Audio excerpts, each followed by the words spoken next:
Հայաստանը շենացնելու ճանապարհին պետք է օգտագործենք համազգային ներուժը, ասում է Գագիկ Ծառուկյանը, շեշտում պատասխանատու ոլորտները պրոֆեսիոնալներին վստահելու կարևորությունը։ Պետք է փորձառու մարդիկ լինեն։ Մարդը եթե ոչ մի բան չի արել, դնում են նախարար։ Ոնց կարա նա տիրապետի կազմակերպի որ արդյունավետ լինի։ Այսօր աշխարհում մենք հարյուրավոր ազդեցիկ հայր ունենք, միլիարդատեր հայր ունենք։ Նրանք կարիք ունեն ուշադրության վերաբերմունքի,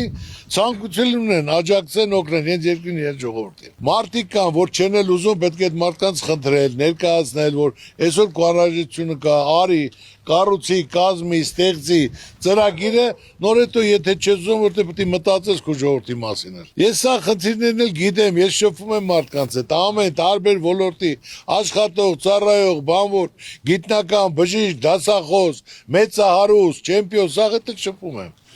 Ու բոլորը մտածում են ինչ անենք, որ լավ լինի։ Դուք պետք է ընդհանուր գոնե գյուղով իրար հետ իմը կեսը չեք խոսում, չէ՞։ Կեսը նեղացած եք։ Իրար հետ գյուղը պետք է իրար հետ լինեք։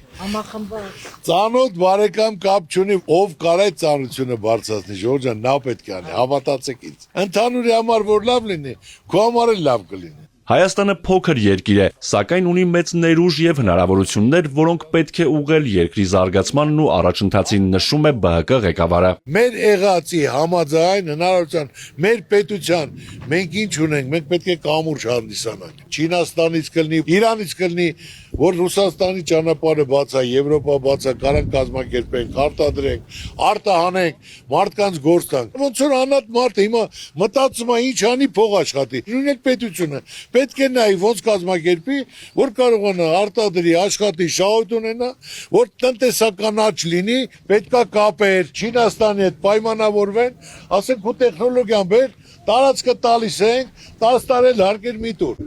Մեքենաշինությունը, էլեկտրագումոտ ամենաուժեղ զարգացած ամբողջ Ռուսաստան այսինքն ճանապարհը բացա, թող բերեն դնեն ստեղ։ Այսօր վարկյանում մի հատ չինական մեքենա է վաճառում։ Թող այդ արտադրությունը դնեն ստեղ, սա ժողովուրդը կաշխատի։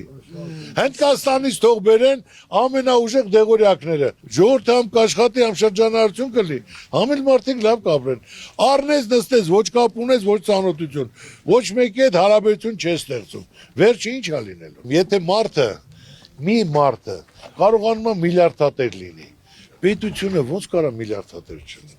Հնարավորությունը կա, պաշարները կա, երաշխիքը կա, կազմակերպես, հրավիրես, բերես,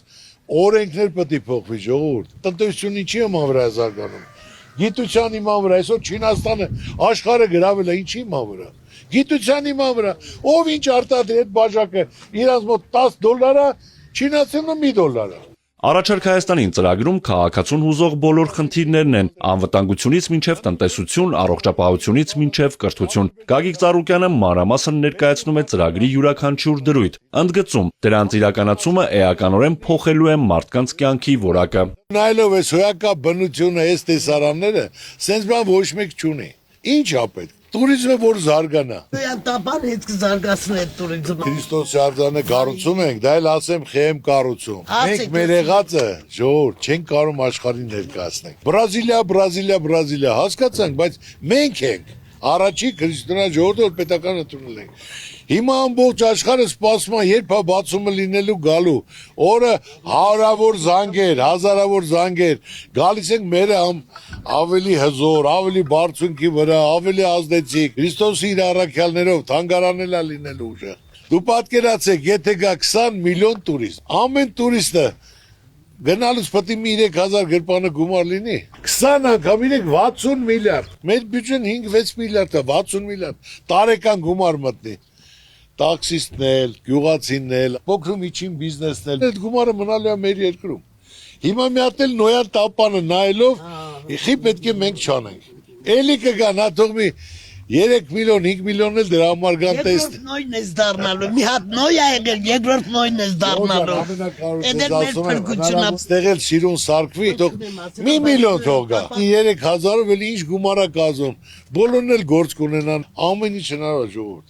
Միայն պետք է մտածեն, հասկանան, կազմակերպեն։ Վստահում ենք, հույսներս կապում ենք քո հետ։ Ապրիլի 24-ին լրանում է Հայոց ցեղասպանության 111-րդ տարելիցը։ Աշխարհի 4 տասնյակ երկիր պաշտոնապես ճանաչել է այն, մինչդեռ իշխանությունը հայտարարում է, որ ցեղասպանության միջազգային ճանաչման հարցը արտաքին քաղաքական օրակարգի առաջնահերթություններից չէ։ Ձեզնից որը կարար մտածել,